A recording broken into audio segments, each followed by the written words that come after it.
Alien sikini yafuuse Nikolo wuuno Nikolo tayagala kusoma naye ogeza n'otolokayo ojja kumbuulira.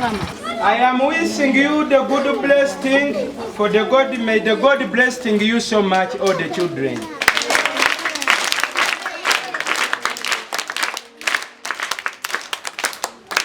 Now, do you know my name? No. Who is the loving of the knowing my name? Everyone who wants to know his names? Everyone? Yes. Okay. Now, my name, I am called Omukunja Atasera, a musician of Uganda.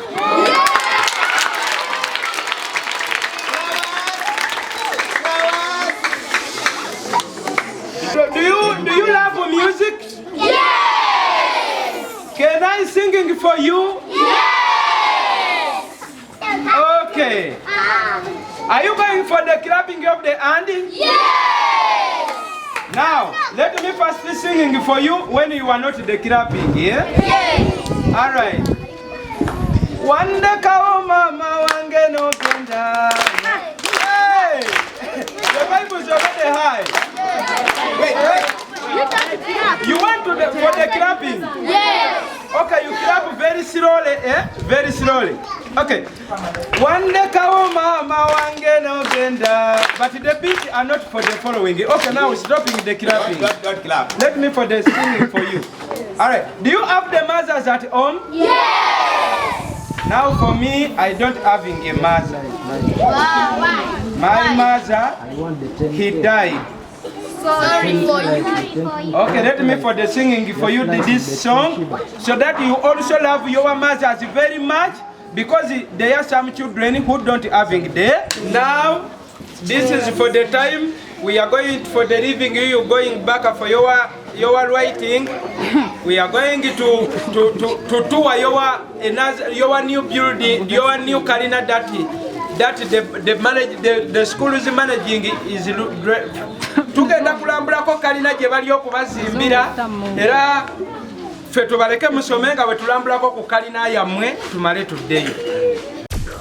xpotv to the world.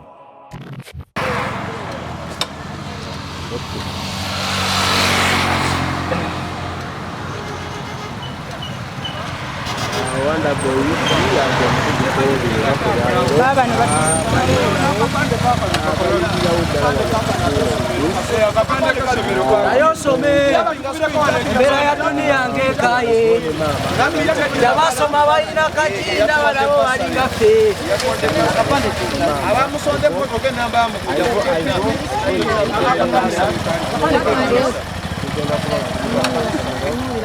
bana tapping a screen aba challenges lero ngendo kulembera abagenda okukola challenge n'amaze ngenda kiva comment section tulabe Jangu omusomi ali anisikini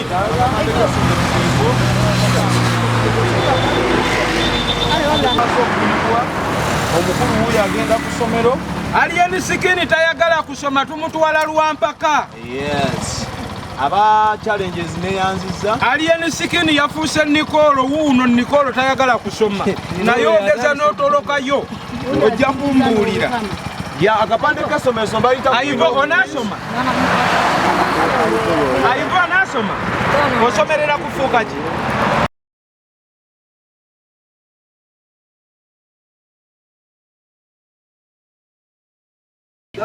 Where is it for the Edgar? Come here. Yeah. Where is for the Edgar? are you the Edgar? Who was it?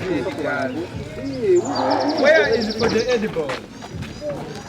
You are for the Ed boy. Where is for the Edi prefect? This is the Ed prefect. Edi prefect. Now what is of this one? You are the assistant. Assistant Edi prefect.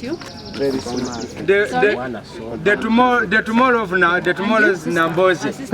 This one. The numbers. How are you, Edgar? bamukubidde ne assembly enamba oyinza ogamba Pretty Nicole oba Pretty Nicole gwe tukomyawo. Kale we are for the ladies and gentlemen, tapping us.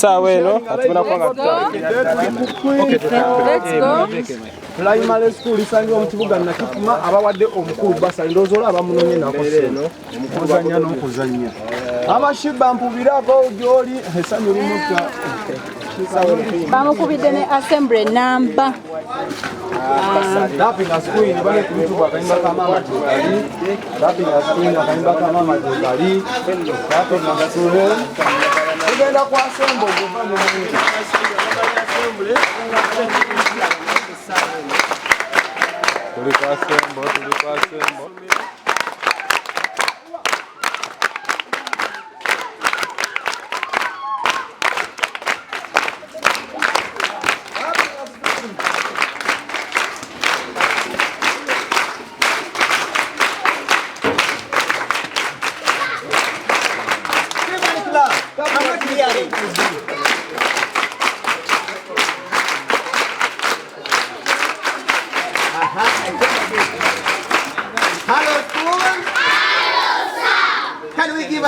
flowers to our visitors and a good smiling.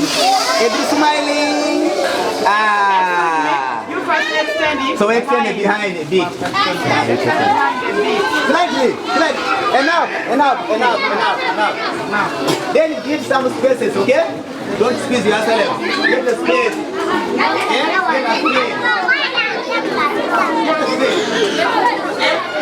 Get the what? Yes, get the space. Okay, hello school. So I think in front of us you have seen our visitors who have come all the way from England. From where? England. Uganda. They are not Ugandans. Okay? So we are happy to receive them. We are happy to receive them. What can we use in order to show them that we are happy? Should we use what? Hand claps? Thank you very much. Now, I know they have come with a very good message.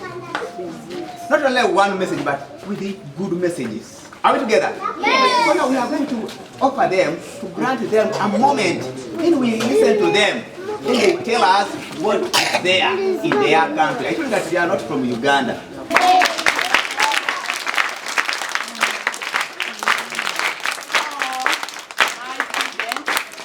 These are our visitors. They are coming from station. They are going to tell us that station. They are working from radio about what I don't know. They are going to tell us. So, they are most welcome. Yes. So let us listen carefully and we get from the visitors. Thank you, mister. Can you go ahead? Yes. Hello, hello, children. I am not for the listening. I am so excited to coming here. Are you also excited for the seeing me? Yes. Thank you for the writing of the books. Thank you for the being the good children. Thank you so much for the being smart. Yes.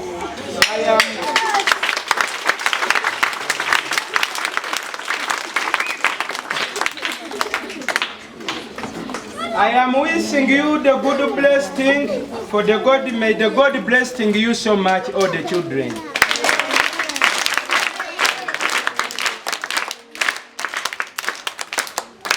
Now, do you know my name? No. Who is the loving of the knowing my name? Everyone who wants to know his names? Everyone? Yes. Okay. Now, my name, I am called Omukunja Atasera, a musician of Uganda.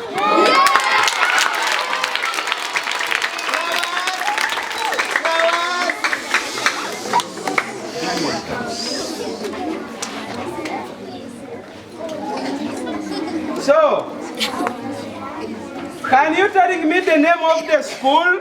The name of our school is Queen of Peace Nursery and Primary School.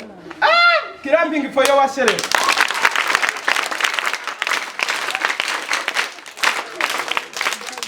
Now, I want to ask you a question. What do you want to becoming when you are growing up? When you are after doing the education? Want to teacher.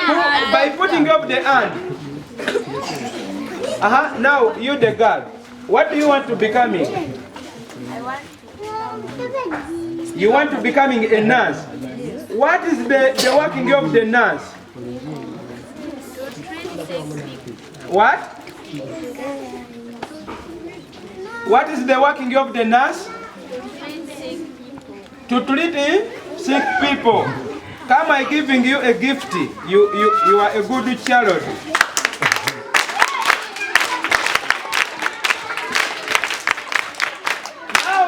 Now, there is another girl there. That one. What do you want to becoming when you are growing up? What does for the teacher doing? Eh?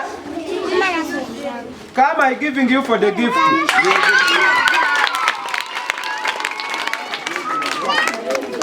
Now I wanting a boy. The boy, you are not wise. Me. We are here. Now, okay, that boy. What do you want to becoming when you are growing? Okay, let me ask you a question. Who is the president of Uganda? Eh?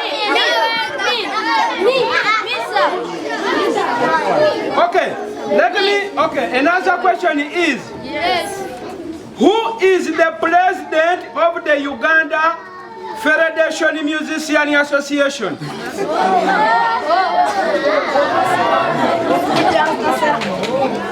Now giving me the answer.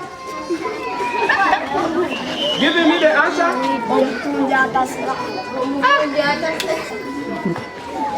You are after trying, but that is not for the answer. Now, no one knowing the answer?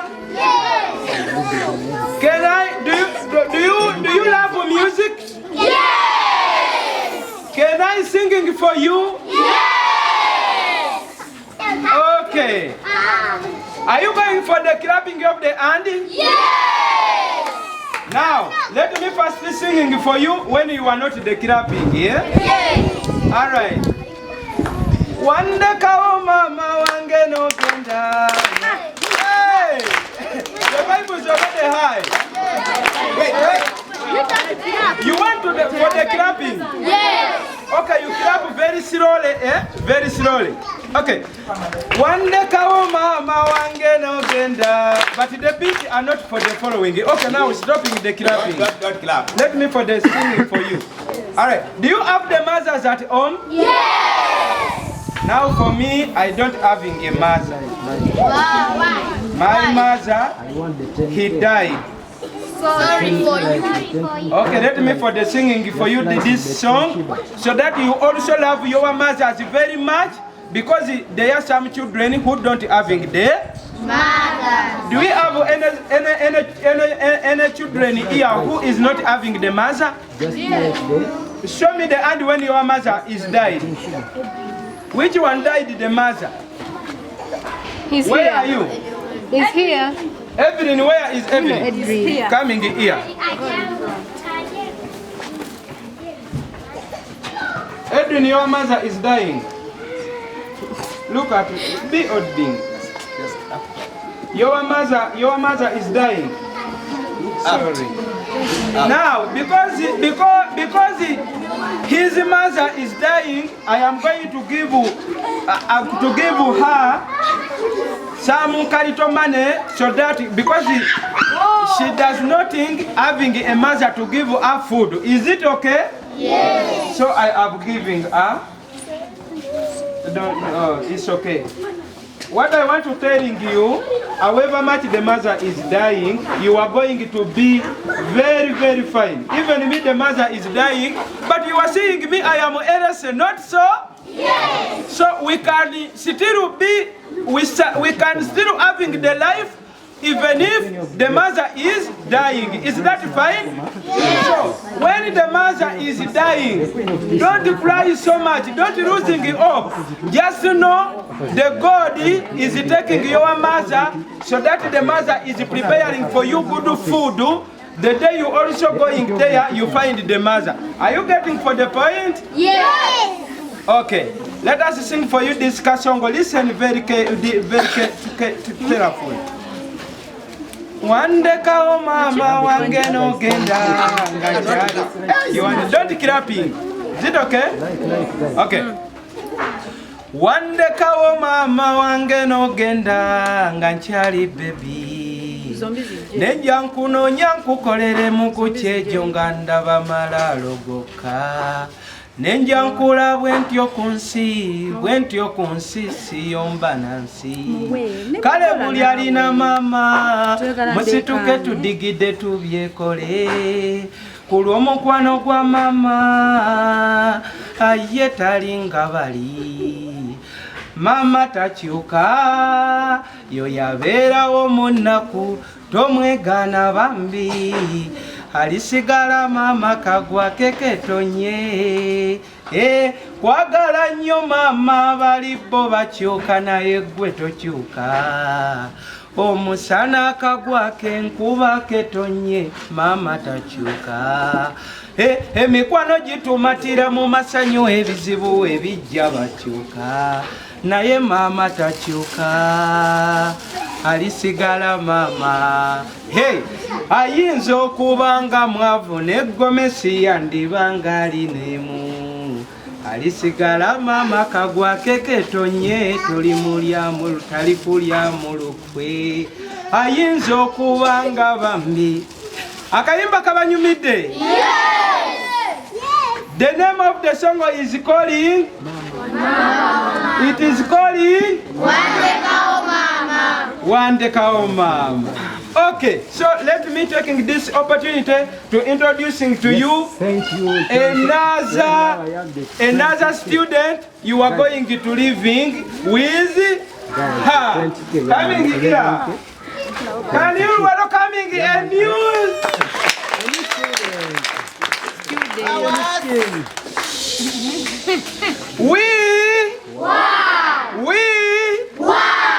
So you are she the name?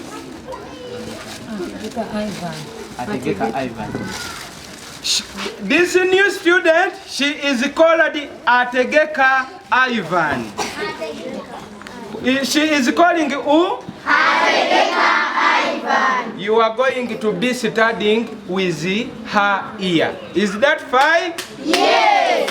I will be coming back to visiting you. I will be bringing for you some gifts because I love children so much. Yes. Now, listening for the answer of the head girl. Are you for the listening? Yes. I am asking your head girl. Yes. You are the voters who is voting the head girl. Head girl, should I giving your gift to your voters or I giving it to you? Speaking for the loud. Wow. Clapping for your head girl.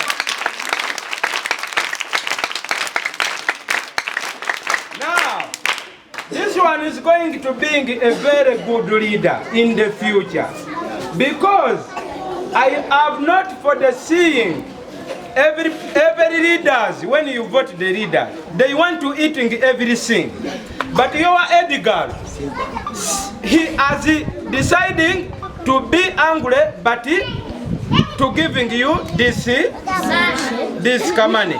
So now what I am going to do, because the Edgar is a very good person. Olwakuba Edgar wamwe muntu mulungi nnyo ansanyusizza.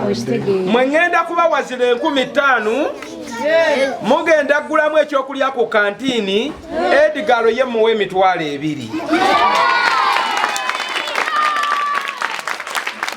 So, who is good I am giving for the sharing?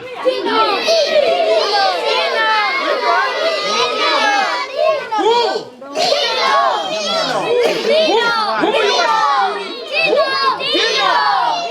Tino, where is it? Tino, where? Hey, Tino is very good. Yes. You are trusting Tino very much. Yes. Tino is doing which prefect? Tino, which prefect are you doing? Hey, this is the assistant head prefect. Yes. So when I giving him the money, she is for the going giving you. Yes. So this is the money for your voters. You are going to buy for them the canteen. So the Edgar, can you giving me 20? My team, anyone with 20? So this one is for the Edgar. Edgar. Now, Tino, because Tino is, you are saying that Tino is a very good person. Yes. So even Tino, I am going to giving him her money so that for the giving you was not touching. Is it okay? Yes. Tino, you are having that. So Banange, thank you so much. I am so happy. I am for the promising you. I am going to be for the coming year. So, who knows the King Shiba? This is the King Shiba. I want King Shiba for the singing for you one song. Then after, I am going to saying bye-bye and we are leaving you with another children. Okay. Can you talk to the children in English? Some few English. My Uganda. Okay, talking to them. Mwasibye mutaba children. Mwebale kuba balamu bannange.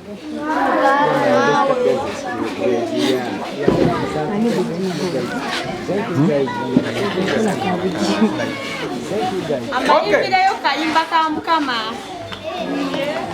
Can you put the listening abayimbiremu? Yes. Okay. Male tusabe sala. Bayibuli gy'olina tembuuza ogisoma obanga ogitereka mitwetweyo ekyondo kya kabi tikale gisome mukwano oliwo n'okufa. Can you clap for the Shiba?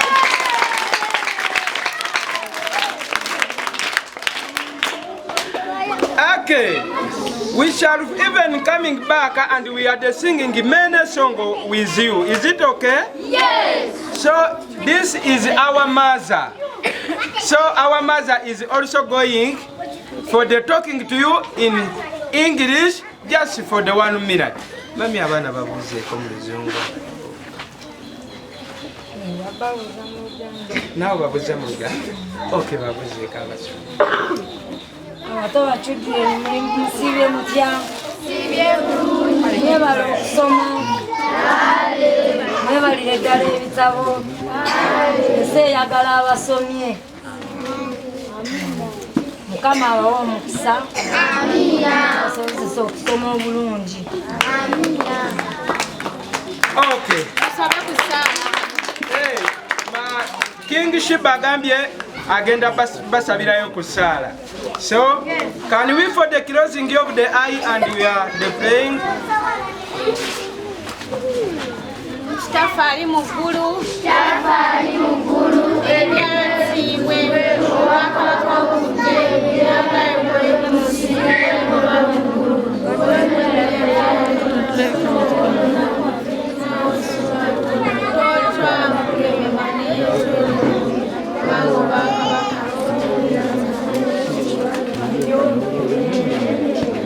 ekisa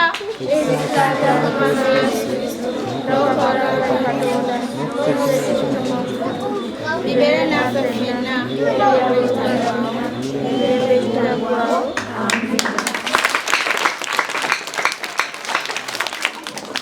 Mukama Katonda waffe. You listening for the playing? Ayi Mukama Katonda waffe. Webale tutuusa wano abaana bano taata webale bakumanga balamu taata n'obasaako erinnya lyo taata era n'obeera nga bulinako obalaba taata buli omu alidde buli omu anywedde taata Yesu Mukama taata tukwebaza taata Yesu Mukama kwebazo tutambuza basanga ngera balamu era basanyufu mu mitima taata bagolokose emitima buli omu eyebase emitima balogolokose emikono gyabwe buli kimu basobola okulya emmere ate babeere n'obuwangazi bawangaale basobola okulya n'okusoma obulungi.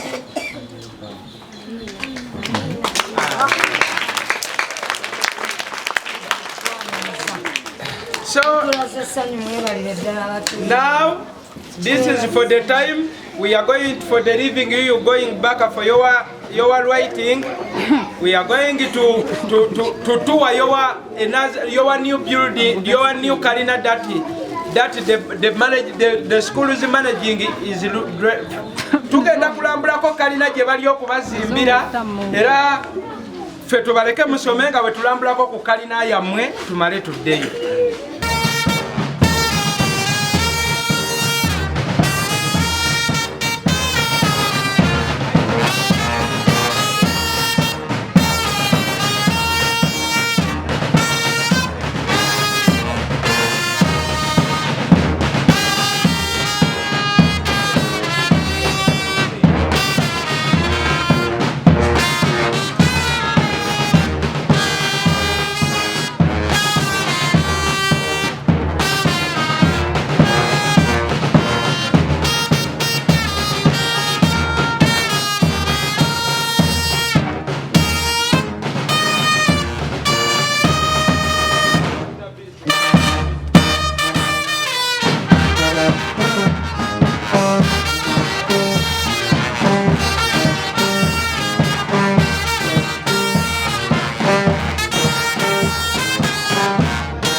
bannange mubakubireko mu ngalo. Kati wemba njagala kuyiga bandi nange mungi nkyasobola okuyiga. When I coming musobola kunjigiriza. Yes sir. Bannange, I will making for the preparation and I see how to do it. Children, thank you so much. Now, bye bye.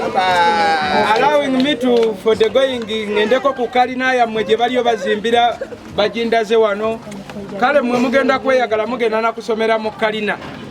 Nayenze sasomerako mu kalina. Era mukama mumwebaze nnyo.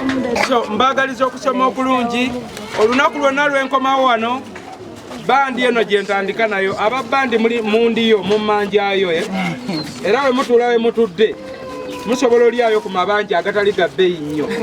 Mukitegedde ababandi kantiini eyo gwe weewola erinnya teekayo Omukunja Atasera naye temugira nnyo ka bajeti ne kadduka nnyo naye nga wenkomerawo nsooka nammwe. Bannange tuli ku ssomero lisangibwa Nakifuma baliyita Queen of Peace. Last born wa mama Shiba oba kaganda ka Shiba akasembayo obuto bakawadde basali kasome mpaka we kalikoowa. So essomero lino nsanyuse nnyo ffe tetwasomerako mu kalina naye nabeeranga mu kyalo eyo nga bambi wempulira be bagamba abasomera mu kalina nga ngamba oba kiriba naye kati laba n'ebyokusoma oba emyaka gitandise oyitako laba kalina zizino baganda baffe mwe bagenda osomera bato baffe mwe bagenda okusomera.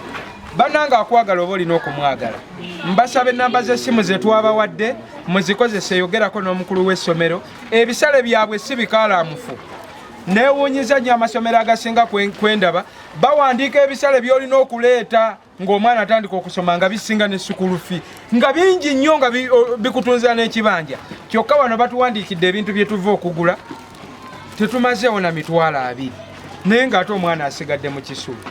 Bannange wobanga owulira kyenjogera kalina yino bangambye bagenda kusereka kitegeeza abaana bagenda kusomera mu kalina waggulu mu bire. Nze sijja kwogera bingi ndine HM ndine teacher bonna we bali wano headmaster naye kabagambeko okwo kabagamba ndyoke mbasiibule.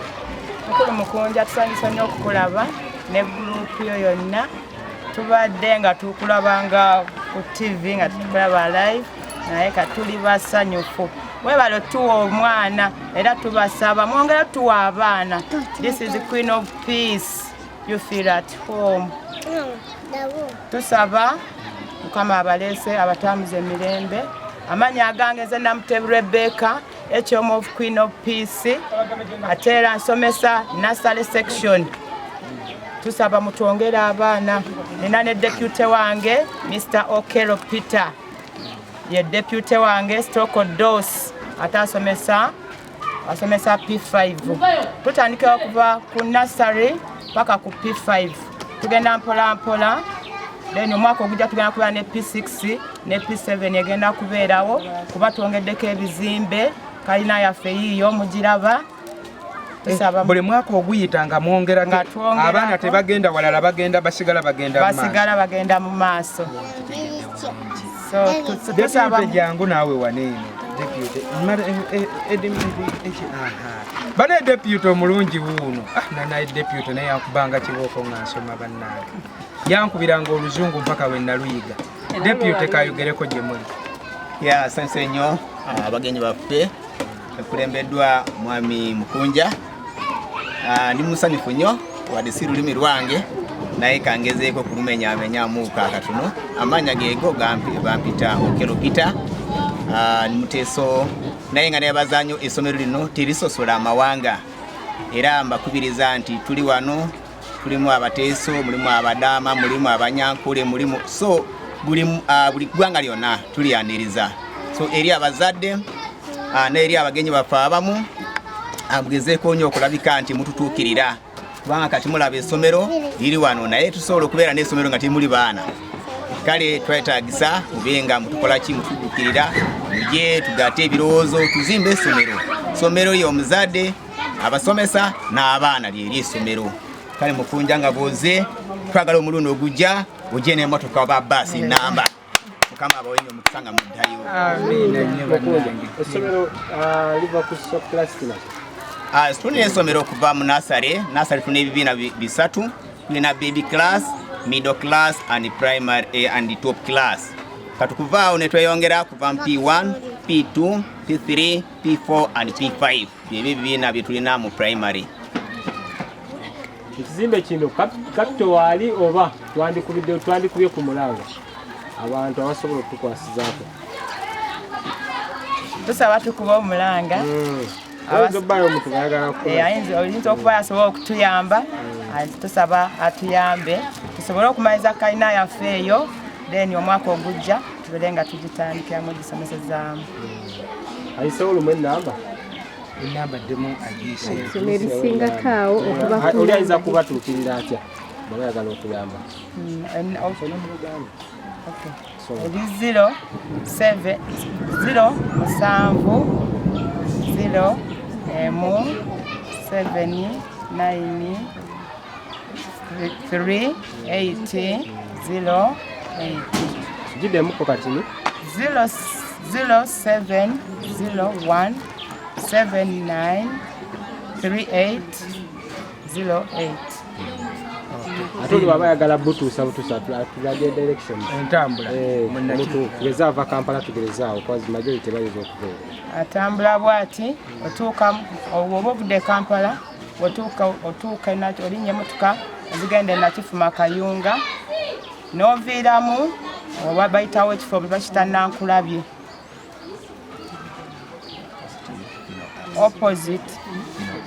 opposite Fino at kooti enkadde. Baada nange bangambye kooti enkadde era we tutuuse we tubuuzizza naye waliwo erinnya lya Nabbi kuba Nabbi wotuuka muno n'obuuza Nabbi Magala Teddy gwe kasi otuuka mu Nakifuma buuza Nabbi Magala Teddy essomero lye director obuuza essomero lye buli omu amanyiiwo kasi otuuka mu Nakifuma kuba ffe tutuuse era olwogedde ne bagamba wa Nabbi Magala Teddy n'ennamba y'essimu tuzibawadde. Banaye Mukama Katonda abawa omukisa, ndabika ndikusiibula ndabike nga tuddayo twakoze oluyimba olupya baluyita Maama Gye luli ku YouTube. Kolayo ka challenge ku TikTok lujjeeyo sharinga emikutu gyonna ku Google gye mujja gweteekamu Maama Bayo Omukunja Atasera. Banange tweyanziza katulinye boda zaffe ate zituzeeyo Kampala tulabe kye tuzzaako. Amina. xpotv to the world.